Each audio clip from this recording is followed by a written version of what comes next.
Hello everyone. आज start करते हैं हम अपना एक नया unit introduction to engines and RAC. हमारा fundamentals of mechanical engineering and mechatronics में सेकंड यूनिट है।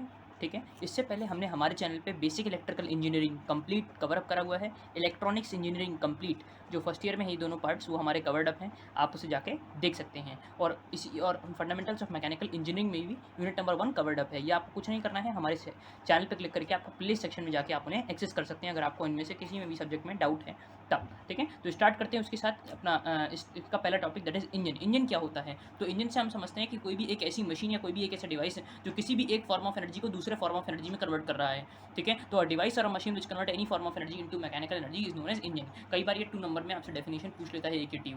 ठीक है, इसके बाद आता है external combustion engine and internal combustion engine. अब जनरली जो हम इस चैप्टर में फोकस करेंगे वो फोकस करेंगे आईसी इंजन के ऊपर, that is internal combustion engine के ऊपर, and not on the external combustion engine. But आपको पता होना चाहिए कि आईसी और एक्सटर्नल कंबशन इंजन होते क्या हैं। ठीक है, तो एक्सटर्नल कंबशन इंजन जिसको हम शॉर्ट में ईसी इंजन भी लिख सकते हैं, इसको हम समझते हैं कि ये क्या है। तो when the combustion takes place, नाम से ही पता लग रहा है कंबशन जो है वो एक्सटर्नल हो रहा है। So when the combustion takes place outside the cylinder then it is known as external combustion engine. Example इसका होता है स्टीम इंजन और क्लोज्ड गैस टरबाइन। इसके दो एग्जांपल हैं, ध्यान रखिएगा। एग्जांपल इसके बहुत ज़्यादा इंपॉर्टेंट है क्योंकि एग्जांपल कई बार 2 नंबर्स में पूछे हुए हैं AKTU में। ठीक है, सेकंड है when the combustion takes place inside the cylinder then it is known as internal combustion engine, that is IC engine. ठीक है, तो जब कंबशन हमारा सिलेंडर के अंदर हो रहा है तब उसे हम इंटरनल कंबशन इंजन होते हैं कहते हैं। अब ये सिलेंडर क्या है, इस सिलेंडर के बारे में अभी हम डीप में डिस्कस करेंगे जब हम अभी इसमें वर्किंग देखेंगे बहुत सारे पेट्रोल इंजन की, डीजल इंजन की। ठीक है, एग्जांपल इसका होता है पेट्रोल इंजन और इसका एग्जांपल क्या है, डीजल इंजन है, CNG है और LPG है। तो ये सब इसके एग्जांपल होते हैं किसके, हमारे आईसी इंजन के, that is internal combustion engine के। तो इसी के साथ हमारा जो मेन जो 2 पार्ट्स है वो हमने इधर कवर करा दिए, 2 नंबर्स में आपसे पूछे जा सकते हैं। अब सीधे क्वेश्चन ऐसा कराते हैं जो 10 नंबर में कंफर्म होता है बिल्कुल आना। इस चैप्टर से 2 क्वेश्चन बिल्कुल कंफर्म होते हैं। पहला कि इसमें इंजन से रिलेटेड, जैसा कि चैप्टर का नाम है इंट्रोडक्शन टू इंजन्स, तो इंजन में क्या है, इंजन में हम पढ़ेंगे जो आईसी इंजन है जिनमें हमारे 2 स्ट्रोक 4 स्ट्रोक ये सब जो इंजन है, तो इन सब की जो वर्किंग है और कंस्ट्रक्शन, मतलब मैं कह रहा हूँ 100% चांसेस होते हैं इसमें से ये टॉपिक पूछने के। तो या तो इंजन से आपसे ये पूछेंगे या फिर इसमें से पूछा जाता है RAC के बारे में। अब ये RAC क्या है, RAC रिप्रेजेंट करा है refrigeration and air conditioning systems को। तो रेफ्रिजरेशन और एयर कंडीशनिंग सिस्टम से हमारा रेफ्रिजरेशन में रेफ्रिजरेशन की डेफिनेशन और थोड़ा बहुत और टॉपिक्स पूछे जा सकते हैं। कंडीशनिंग और ये कंडीशनर में, एयर कंडीशनिंग में आपसे एयर कंडीशनर की वर्किंग पूछी जाती है, डोमेस्टिक रेफ्रिजरेटर की वर्किंग पूछी जाती है। 100% कन्फर्म सवाल आपको बता दिए हैं। अब जैसे जैसे वीडियो आते जाएँ उन सब चीज़ों को ज़रूर पढ़िएगा। बाकी अगर आप कुछ नहीं भी कवर कर रहे हैं इस चैप्टर में, तो मैंने आपको ये वो टिप बताई है कि जब आपके तैयारी नहीं है तो ये 4 क्वेश्चंस आपके कंप्लीट होने चाहिए। पहला, इंजन्स में आपको सारे इंजन्स की वर्किंग पता होनी चाहिए, कंस्ट्रक्शन पता होनी चाहिए। सेकंड, डोमेस्टिक रेफ्रिजरेटर की वर्किंग। और थर्ड जो है इसमें एयर कंडीशनर की वर्किंग, क्योंकि ये जो है कन्फर्म क्वेश्चन होते हैं जो जनरली पूछे गए हैं AKTU में, बहुत बार देखे गए हैं। ठीक है, जो इस चैप्टर से आते हैं। फिलहाल जो अलग अलग क्वेश्चन हैं उन्हें हम बीच में जरूर डिस्कस करेंगे। जिन्हें पूरा कंप्लीट चैप्टर पढ़ना है तो वो बिल्कुल आराम से इस वीडियो के साथ बने रहें, और इसी प्लेलिस्ट में मतलब इसी चैप्टर में और सारे प्लेलिस्ट में आपको वीडियोस जो है अटैच मिल जाएंगे, तो वहाँ से आप देख लीजिएगा। तो अब इसके बाद हम डिस्कस करते हैं सीधे इसकी वर्किंग। अब वर्किंग जो है और कंस्ट्रक्शन जो है वो मैंने लिखी नहीं है, एक बुक के रेफरेंस से लिए, तो उसी से मैं आपको एक्सप्लेन कर दूंगा। ठीक है, तो स्टार्ट करते हैं। सबसे पहला टॉपिक जिसमें है हमारा 4 स्ट्रोक पेट्रोल इंजन। अब अगर आपको ये नोट्स देखने हैं तो इस नोट्स के लिए आपको कुछ नहीं करना है। ये जो है मैंने ये जो नोट्स लिए हुए हैं वर्किंग के लिए, ये DS कुमार करके एक बुक आती है, fundamentals of mechanical engineering, first year के लिए आती है, तो उसमें आप देख सकते हैं। तो फिलहाल अगर हम देखते हैं 4 स्ट्रोक पेट्रोल इंजन, तो 4 स्ट्रोक पेट्रोल इंजन, अब नाम से पहले चीज़ पता चलना चाहिए कि ये इंजन किसका है, पेट्रोल का है। और किस चीज़ का है, ये 4 स्ट्रोक है। अब ये 4 स्ट्रोक क्या होते हैं, स्ट्रोक मतलब मूवमेंट। ठीक है, स्ट्रोक मतलब एक साइकिल ऑफ ऑपरेशन। ठीक है, जैसे कि मैंने कहा 2 स्ट्रोक, तो वो 2 बार अप एंड डाउन मोशन कर रहा है। स्ट्रोक को आप इस तरीके से मतलब मीनिंग आप उसे इंटरप्रेट कर सकते हैं। अब इसका जो टेक्निकल मीनिंग है तो उसके बारे में पढ़ते हैं। Cycle is sequence of operation constantly repeated and 4 stroke refers to number of strokes of the piston. तो 4 स्ट्रोक क्या है, नंबर ऑफ स्ट्रोक्स हैं पिस्टन की कि जिससे वो एक साइकिल कंप्लीट करेगा। अब एक साइकिल में जो इसके 4 स्ट्रोक हैं उसके बारे में हम पढ़ते हैं, उसके बारे में हम चीज़ों को देखते हैं। तो कुछ नहीं करना है, अब आप ये पार्ट आप पढ़ लेंगे, बाकी कुछ नहीं है। पिस्टन रेसिप्रोकेटिंग, अब ये पिस्टन क्या है तो इसके डायग्राम से हम समझते हैं पहले कुछ टर्म्स को। ये होता है हमारा सिलेंडर हेड, ये होता है हमारा स्पार्क प्लग। ध्यान रखिएगा, पेट्रोल इंजन में स्पार्क प्लग होता है, पेट्रोल इंजन में स्पार्क प्लग होता है। और स्पार्क प्लग क्या करता है, स्पार्क प्लग नाम से ही पता चल रहा है कि स्पार्किंग प्रोड्यूस करेगा, कुछ आपको कंबशन प्रोड्यूस करता है। ये हमारा फ्यूल को इंजेक्ट कर देता है। क्या कर देता है, ये फ्यूल को हमारा इंजेक्ट कर देता है। अब देखिए मैंने यहाँ पे क्या बोला, फ्यूल को इंजेक्ट कर देता है। फ्यूल इंजेक्ट इसका काम नहीं होता है। मैं सिर्फ और सिर्फ यहाँ पे ये समझाना चाह रहा हूँ कि ये जो हमारा देखो यहाँ पे क्या होता है, मैं आपको अगर ऊपर से भी आइडिया दूँ तो यहाँ पे हमारा फ्यूल होता है, यहाँ पे हमारा क्या होता है, फ्यूल होता है। तो फ्यूल में ये फ्यूल को इग्नाइट करता है, ऐसे समझिए। स्पार्क प्लग, उसमें स्पार्किंग क्रिएट करता है। हमारा फ्यूल गर्म होगा, फ्यूल हमारा गर्म होगा तो उसके बाद क्या करेगा, स्पार्किंग प्रोड्यूस करता है, मतलब इलेक्ट्रिक स्पार्क प्रोड्यूस करना इसका मेन काम होता है। फ्यूल इंजेक्ट कौन करता है, अब फ्यूल इंजेक्ट काम होता है फ्यूल इंजेक्टर करता है, और ये फ्यूल इंजेक्टर किस में होता है, ये होता है हमारा डीजल इंजन में। तो बस ये मैंने आपको यहाँ पे डाउट क्लियर करा है। कई बार बच्चे समझते हैं कि स्पार्क प्लग से हम क्या करते हैं, जो है इस डीजल इसमें इंजेक्ट करते हैं, वो सॉरी डीजल कह रहा हूँ कि इसमें हम फ्यूल इंजेक्ट करते हैं, तो फ्यूल इंजेक्ट नहीं करा जाता है, इसमें हमारा स्पार्किंग क्रिएट करता है। ये क्लियर हो गया है, बिल्कुल क्लियर रहना चाहिए। Sparking that means electric spark produce करता है। आगे बढ़ते हैं। अब पिस्टन रेसिप्रोकेटिंग इन सिलेंडर, ये हमारा पूरा सिलेंडर होता है, ये हमारा पिस्टन होता है जो ऊपर नीचे मूव करता है, और ये हमारी क्रैंक होती है। अब ये क्रैंक क्या होती है, ये हम इससे समझ सकते हैं, ये क्रैंक होती है और ये क्रैंक शाफ्ट, ये पिन होती है, ये पीछे शाफ्ट से कनेक्टेड होती है। और ये शाफ्ट क्या करती है, जो हमारे व्हील्स होते हैं किसी भी व्हीकल के, उन्हें उन्हें उन्हें रोटेट कराती है। क्लियर है। तो होता क्या है, जैसे जैसे ये पिस्टन ऊपर नीचे मूव करेगा भाई, ये चीज़ इस तरीके से गोल गोल मूव करेगी, है ना, रोटेटरी मोशन इसका होगा। जब ये रोटेटरी मोशन होगा तो इससे क्या होगा, जो भी शाफ्ट अटैच होगी वो भी गोल गोल घूमेगी। इससे क्या होगा, हमारे जो व्हील्स उससे अटैच्ड हैं वो उनमें हमें मोशन मिलेगा। तो ये मैंने एक आपको ऊपर से आइडिया दिया है। अभी बिल्कुल जो हमारा कंस्ट्रक्शन पार्ट चल रहा है, तो कंस्ट्रक्शन पार्ट में आपको कुछ नहीं करना है, ये सब चीज़ें आप लिख के आएंगे। बाकी नेक्स्ट पार्ट में, अब इसके बाद क्या आता है, इसमें हमारे पास इनलेट वाल्व होता है और आउटलेट वाल्व होता है। क्या होता है, इनलेट वाल्व होता है, आउटलेट वाल्व होता है। इनलेट से हमारी चीज़ें अंदर आ रही होती हैं, आउटलेट से बाहर जा रही होती हैं। ठीक है, ये सिलेंडर का हेड हो गया। टीडीसी, अब टीडीसी क्या होता है, top dead centre, top dead centre, इसकी फुल फॉर्म है टॉप डेड सेंटर। और टीडीसी क्या करता है, टीडीसी हमारी मैक्सिमम हाईएस्ट मोस्ट पोजीशन होती है। टीडीसी क्या होती है, मैक्सिमम हाईएस्ट पोजीशन होती है जहां तक हमारा पिस्टन जो है मूव कर सकता है। क्लियर है बिल्कुल।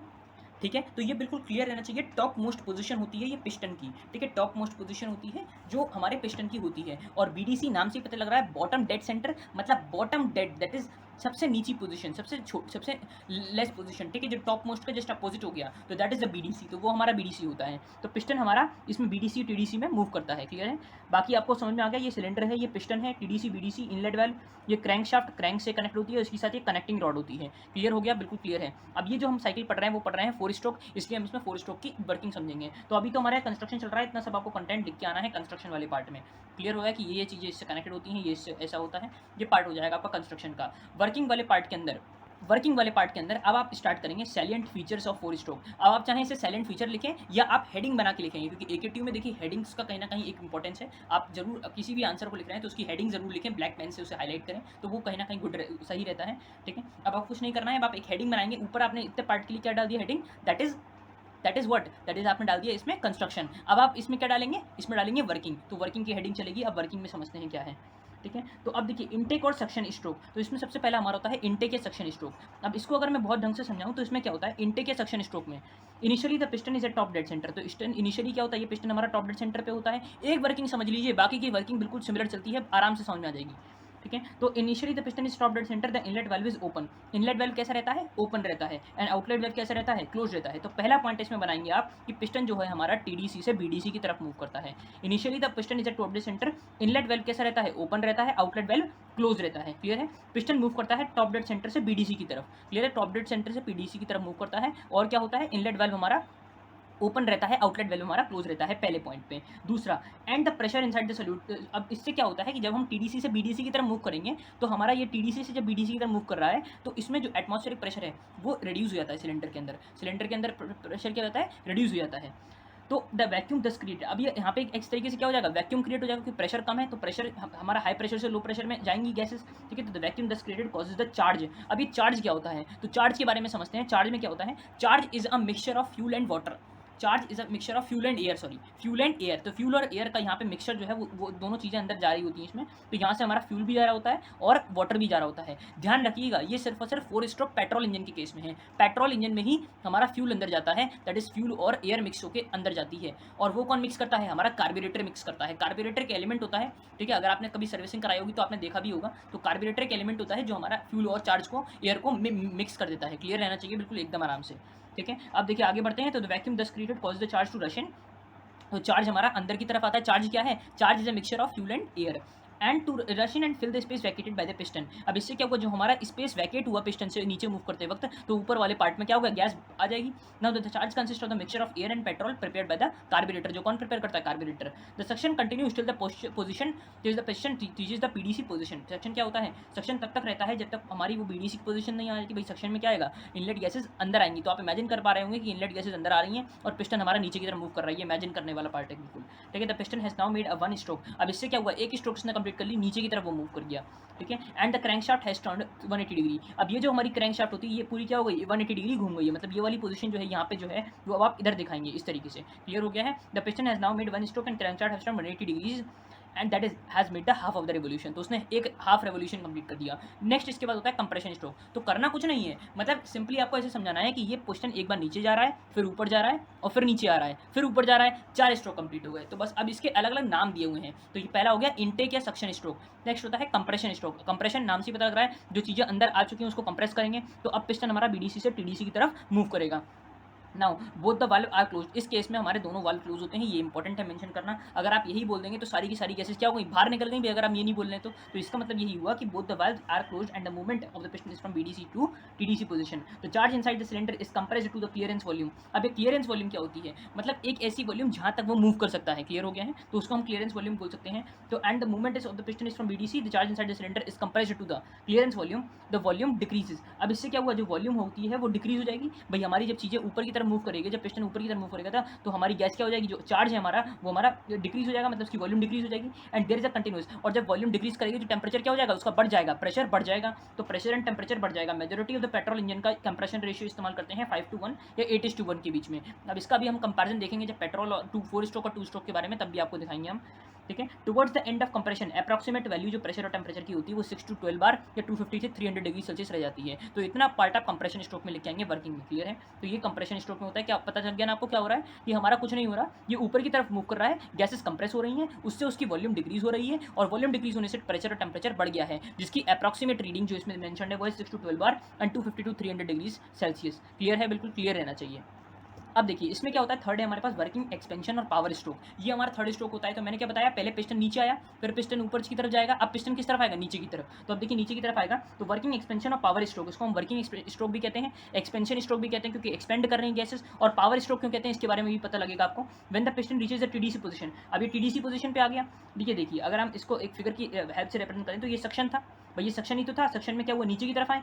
कंप्रेशन में क्या हुआ, सब ऊपर की तरफ गया। अब ये हमारा एक्सपेंशन स्ट्रोक चल रहा है, इसमें नीचे की तरफ आ गई। तो ये भी आप प्रेजेंटेशन बना के आएंगे, हर फिगर को क्लियरली एक्सप्रेस करके आना है। सबके नाम लिखेंगे, इस फिगर में नाम नहीं लिखे हैं लेकिन नाम जरूर लिखे आएंगे। Inlet valve, outlet valve, spark plug, और ये पिस्टन, ये सिलेंडर, ठीक है। Top dead centre, BDC, PDC, TDC, BDC, ठीक है। ये हमारा crank shaft, crank connecting rod, crank pin, crank case, ये सब चीज़ें जो है आपको दिखानी। क्रैंक केस इसमें नहीं होता है, क्रैंक केस दूसरे में होता है, उसके बारे में बाद में बात करेंगे। फिलहाल अभी तो हम इस पे हैं। तो when the piston reaches the TDC position the charge is ignited by causing electric spark between the electrodes of a spark plug. अब यहाँ पे क्या होता है, जो हमारा स्पार्क प्लग इंजेक्टेड था, अब इसका काम चालू होता है। इसमें क्या होता है, चार्ज जो है वो इग्नाइट हो जाता है। क्यों, क्योंकि भाई जब ये चीज़ें ऊपर की तरफ गया है तो यहाँ पे जो वॉल्यूम है उसकी घट गई है, प्रेशर बढ़ गया है, टेम्परेचर बढ़ गया है। अब इसका मतलब इसमें हमें कंबशन कराना ईजी रहेगा, इसलिए इलेक्ट्रिक स्पार्क क्या करता है between the electrodes of look in the cylinder head. मतलब यहाँ पे क्या करता है, एक इलेक्ट्रिक स्पार्क प्रोड्यूस करता है, कौन, that is spark plug. Clear है। During combustion the chemical energy of the fuel is released and there is both rise in pressure and temperature. अब यहाँ पे जब कंबशन होगा तो एकदम से क्या होगा, कंबशन होगा तो एकदम से जो हमारे एयर जो हमारे कह सकते हैं फायर जो है वो क्रिएट हो जाएगी। तो फायर क्रिएट होगी तो उससे क्या होगा, हमारा जो मोशन है वो इसे प्रोवाइड होगा, मतलब हमारा प्रेशर टेम्परेचर बढ़ जाएगा। अब क्या होगा, ये फोर्स करेगा कि ये पिस्टन जो है नीचे की तरफ आए। भैया आप इमेजिन कर पा रहे होंगे कि जब यहाँ पे प्रेशर टेम्परेचर बहुत ज़्यादा हो जाएगा एक टाइम बाद, तो इस पिस्टन को फिर से नीचे की तरफ ये धकेलेगा, है ना। तो वही समझाना चाह रहा हूँ मैं कि during combustion chemical energy of the fuel is released and there is rise in both pressure and temperature and the gases at almost constant volume. ठीक है, ये सब किस में हो रहा है, कॉन्स्टेंट वॉल्यूम के केस में हो रहा है। किसमें, ध्यान रखिएगा, ये कॉन्स्टेंट कौन सी साइकिल चल रही है, हमारी चल रही है वर्किंग स्ट्रोक, और किसका चल रहा है, पेट्रोल इंजन में। तो पेट्रोल इंजन में कांस्टेंट वॉल्यूम पे ये सब काम होता है, तो इस चीज़ का ध्यान रखना है। The temperature of the gases increases to about 1800 से इतना आपको टेम्परेचर मेंशन करना होगा, प्रेशर इतना हो जाता है। ये सब कंटेंट है जो आपको याद करना है। With both the valves close the gases eight increase pressure and temperature expand. अब दोनों वाल्व इसमें क्या रहते हैं, क्लोज रहते हैं। तो वर्क क्या होता है हमारा इसमें, डन हो जाता है by the system. Work is done by the system and the reciprocating motion of the piston is subsequently converted into the rotary motion. अब इससे क्या हुआ कि ये वाला जो रेसिप्रोकेटिंग मोशन है, तो इससे क्या हुआ कि ये हमारा पिस्टन जो है, ये जो हमारा क्रैंक शाफ्ट है वो हमारा मूव करना चालू हुआ, मतलब रोटेटरी मोशन उसे मिला। तो इस rotary motion crank shaft by connecting rod and crank, it is the rotary motion which is required to make the wheels run, जो हमारे व्हील्स को रन करता है, जो कटिंग ब्लेड होते हैं उसे स्पिन कराता है और अब पुली रोटेट, ठीक है, पुली अगर है तो उस केस में ऐसा करता है। इसके बाद होता है एग्जॉस्ट स्ट्रोक। एग्जॉस्ट स्ट्रोक में क्या होगा, ये ऊपर की तरफ आएगा और गैसेस क्या हो जाएंगी, एक्सपेल्ड आउट हो जाएंगी। तो ये हमारा एग्जॉस्ट स्ट्रोक होता है। तो देख लेते हैं, during expansion there is increase in volume of the gases and pressure drops to low as 3 bar. Next is fourth है, इसमें एग्जॉस्ट स्ट्रोक, ये लास्ट इसमें होता है, क्लियर होना चाहिए। The inlet valve remains close but the exhaust valve opens when the piston reaches the BDC position. Clear है, यहाँ पे क्या रहता है, हमारा इनलेट वेल्व क्लोज रहता है, एग्जॉस्ट वेल्व कैसा रहता है, ओपन हो जाता है, क्योंकि वो क्या करता है, बीडीसी पोजीशन से अब टीडीसी की तरफ मूवमेंट हो रहा है। तो the piston moves upward from the BDC to DC and this upward movement the piston pushes the spent up gases into the atmosphere through exhaust valve and exhaust manifold. तो कुछ नहीं है, ये जो एग्जॉस्ट वेल्व होता है, इसी को एग्जॉस्ट मैनिफोल्ड भी हमारा यहीं पे इसके आगे लगा होता है, वो हमारा इसको एक्सपेल्ड कर देता है, गैसेस को एक्सपेल्ड कर देता है, जो भी इधर गैसेस क्रिएट हुई हैं, ठीक है। The piston moves upward from BDC to DC, ये क्लियर हो गया। Much of the noise associated with the automobile engine is due to the high exhaust velocity, ये आपको मेंशन करके आ जाना है, बस लास्ट में ये और लिख देना है, ये लाइन इंपॉर्टेंट है कि the exhaust stroke completes the cycle and the engine cylinder is ready to suck the fresh charge inside the cylinder once again and the cycle is repeated. इस तरीके से जब हमारा फिर से चार्ज अंदर आता है, फिर से बाहर निकलता है, फिर से कंप्रेशन एक्सपेंशन एग्जॉशन होता है, तो इस तरीके से हमारा टोटल जो साइकिल कंप्लीशन है वो यहाँ पे कंप्लीट हो जाता है। इसके साथ ही ये हमारी वर्किंग कंस्ट्रक्शन कंप्लीट होती है 4 स्ट्रोक पेट्रोल इंजन की। क्लियर है, यही हमारा 4 स्ट्रोक डीजल इंजन में भी है। मैं आपको एक ओवरव्यू दे रहा हूँ, तो वहाँ से आप देख लीजिए उसे। अब आपका होमवर्क क्या है कि आप इसके थ्योरेटिकल और एक्चुअल पीवी डायग्राम्स देखेंगे, क्योंकि ये एक बार पेपर में आए हुए हैं, इस बार का जो सेमेस्टर हुआ है उसमें पेपर आए हुए हैं, दैट इज 2021-2022 वाले सेशन में। क्लियर है, तो theoretical and actual PV diagrams पूछे गए थे, ठीक है, तो वहाँ से आप उस चीज़ को क्लियर कर लेंगे। तो इस तरीके का कुछ डायग्राम दिखता है। बाकी आपको इसको अगर देखना है तो इस चीज़ को आप कहाँ से समझ सकते हैं, इस चीज़ को आप अपने, मैंने आपको बताया डीएस कुमार की किताब है, तो उससे आप इसे देख के इसका रेफरेंस ले सकते हैं, क्योंकि सिर्फ और सिर्फ 2 मार्क्स में ये डायग्राम बनाने के लिए आए हुए थे, तो वहाँ से आपको ये चीज़ें पता होनी चाहिए कि हो क्या रहा है। This is theoretical and actual PV diagrams. अब देखिए हम इस पर डिस्कस करेंगे 4 स्ट्रोक डीजल इंजन। तो देखिए 4 स्ट्रोक डीजल इंजन बिल्कुल उसी की तरह है, कुछ नहीं करना है, पूरा का पूरा वही कंटेंट आपको जैसे अपने उधर लिखा है वैसे ही लिखना है। बस यहाँ पे फर्क क्या है, यहाँ पे इंजेक्टर लग जाता है। इंजेक्टर क्या करता है, फ्यूल को इंजेक्ट करता है, फ्यूल को इंजेक्ट करता है। इसका मतलब यहाँ पे फ्यूल इंजेक्ट पहले नहीं हो रहा है। यहाँ पे जो इनलेट वेल्व में है डिफरेंस देखिए पेट्रोल और डीजल में क्या है कि यहाँ पे हमारा फ्यूल इंजेक्ट नहीं हो रहा है, यहाँ पे हमारा अंदर की तरफ एयर आती है, यहाँ पे अंदर की तरफ इनलेट वेल्व में क्या आती है, एयर आती है। तो बस वही है, बाकी देखिए चारों डायग्राम वही है, उस तरीके से आपको बना देना है, सबकी नेमिंग कर देनी है इस तरीके से। अब देखिए इसमें भी सबसे पहला हमारा स्ट्रोक होता है इनटेक सक्शन स्ट्रोक, तो पूरा का पूरा वही कंटेंट है, सिर्फ स्टार्टिंग में आपको ये लिखना है vacuum thus create causes the air from the atmosphere. Difference सिर्फ और सिर्फ इतना ही है कि यहाँ पे एयर आती है, वहाँ पे चार्ज था। अगर आप वीडियो को पीछे की तरफ करके देखेंगे तो उसमें चार्ज लिखा हुआ था। तो the vacuum thus create causes the air from the atmosphere to rush in and fill the space vacuum by the piston. The suction इससे क्या होता है, हमारा बीडीसी पोजीशन की तरफ मूव करता है, 180 डिग्री का मोशन हो जाता है, 1 स्ट्रोक हो जाता है। ये आपको वही पार्ट लिख देना जैसे उधर लिखा हुआ था, ठीक है। अब देखिए कंप्रेशन स्ट्रोक में क्या है, तो both the inlet and the outlet valves are closed and the movement of the piston is from BDC TDC, वही है एयर इनसाइड। अब यहाँ पे क्या हो रहा है, एयर कंप्रेस हो रही है, तो the air inside the cylinder is compressed, तो जस्ट वही है, बिल्कुल पूरी लैंग्वेज वही है, बस आपको एयर लिखना है इस जगह। तो volume decrease and there is a continuous rise in both in temperature and pressure. Majority diesel engine compression ratio 15:1 में या 20:1 में इस्तेमाल करते हैं। Towards the end of compression approximate value pressure temperature की आपको पता होना चाहिए एज अ डेटा जब आप लिखेंगे एक पेपर में। थर्ड इसमें होता है वही वर्किंग एक्सपेंशन और पावर स्ट्रोक। तो when the piston reaches the TDC position, अब यहाँ पे ध्यान रखना है कि वर्किंग एक्सपेंशन में क्या हो रहा है, एक fine spray of diesel injected, जो यहाँ पे क्या हो रहा है, हमारा फाइन स्प्रे को हम डीजल का इंजेक्ट कर रहे हैं, वहाँ पे स्पार्क प्रोड्यूस कर रहे थे। क्लियर है, तो यहाँ पे हम क्या कर रहे हैं, फाइन स्प्रे डीजल का प्रोड्यूस कर रहे हैं containing the high temperature compressed air. Air compressed है, उसमें क्या है, हाई टेम्परेचर है, और हाई टेम्परेचर में डीजल आपने इंजेक्ट कर दिया, तो इससे क्या होगा, the fuel vapours are raised to self ignition temperature. मतलब जो फ्यूल इंजेक्ट हुआ है उसमें हमारी सेल्फ इग्निशन टेम्परेचर से बढ़ गया है and combustion occur at approximately constant pressure पे हो रहा है। ध्यान रखिएगा यहाँ पे कांस्टेंट प्रेशर वर्ड करना मेंशन करना जरूरी है। Atomization of fuel and supplied to combustion can also be accomplished by compressed air, या आप मेंशन कर सकते हैं। बाकी मेन जो है वो यही है कि इस पूरे दौरान दोनों वाल्व्स क्लोज रहते हैं। The combustion products are increase pressure and temperature pushes the piston down. अब इससे क्या होता है कि हमारा प्रेशर बढ़ गया, टेंपरेचर फिर से बढ़ गया, तो अब क्या करेंगे, पिस्टन को नीचे की तरफ फोर्स करेगा। तो यही हमारा वर्किंग हो गया है ना, यही हमारा एक्सपेंशन हो गया या पावर स्ट्रोक हो गया। तो expansion of the gases takes place and the working is done by the system. The reciprocating is subsequently converted into the rotary motion of the crankshaft. इससे क्या होता है, हमारा अगेन वही हमारे व्हील्स को रोटेट करने में या हमारी जो पुलिस है उन्हें रोटेट करने में काम आता है। बाकी एग्जॉस्ट स्ट्रोक में फिर से आपको वही लिख देना है कि हमारी गैसेस हैं वो बाहर की तरफ निकल जाती हैं, और फिर से जो हमारा फ्रेश एयर होता है उन्हें वो अंदर की तरफ आते हैं, बीडीसी से टीडीसी की तरफ मूव करता है, और हमारा एग्जॉस्ट वेल्व कैसा रहता है, ओपन हो जाता है, और इनलेट वेल्व कैसा रहता है, क्लोज रहता है इस दौरान। तो फिर से हमारी ये साइकिल रिपीट होती है। तो इस तरीके से आपको पूरा का पूरा लिख देना है। यही इसमें थ्योरेटिकल पार्ट था जो आपको से पूछा जाता है इस पर्टिकुलर यूनिट में, मतलब इस पर्टिकुलर यूनिट में जो इसके 2 4 स्ट्रोक और 4 स्ट्रोक डीजल इंजन। इसके बाद इसको कई बार हम 4 स्ट्रोक डीजल इंजन को 4 स्ट्रोक कंप्रेशन इग्निशन इंजन भी बोला जाता है, 4 स्ट्रोक कंप्रेशन इग्निशन, ठीक है। तो पेपर्स में अभी जो रिसेंट पेपर हुए हैं तो उनमें 4 स्ट्रोक कंप्रेशन इग्निशन बोला गया था, डायरेक्टली ये नहीं बोला गया था डीजल इंजन को आप एक्सप्रेस करिए, क्लियर है। तो आपको ये पता होना चाहिए, मैंने समझा दिया है कंप्रेशन इग्निशन, क्योंकि इसमें क्या हो रहा है, कंप्रेशन से इग्निशन हो रहा है, ठीक है। तो ये ध्यान रखना है। और स्पार्क इग्निशन अगर पूछा जा रहा है तो आप पेट्रोल इंजन के बारे में लिखेंगे। तो ये हो गया 4 स्ट्रोक, और इसके अगले वीडियो में अब हम लाएंगे 2 स्ट्रोक की वर्किंग, और उसी के साथ जो डिफरेंस होते हैं एसआई और सीआई इंजन में, spark ignition and compression ignition के बीच में, और 4 स्ट्रोक और 2 स्ट्रोक के इंजन के बीच में भी डिफरेंस जो है उन्हें हम कवर करेंगे। वीडियोस कोई भी मत छोड़िएगा, इस यूनिट की बहुत ज़्यादा छोटी यूनिट है और बिल्कुल वही पार्ट है जो जिसमें आपको वीडियो मिल जाएगा, वही मोस्टली पूछा जाता है 10 मार्क्स में। तो आराम से बिल्कुल कोई इसमें टेंशन नहीं रहनी चाहिए, बिल्कुल ईजी यूनिट है, ठीक है। तो आज के लिए देखिए इसमें इतना ही रखते हैं, ठीक है। इसके अलावा कोई भी डाउट आता है तो कमेंट सेक्शन में पूछ सकते हैं। Thanks for watching, have a nice day.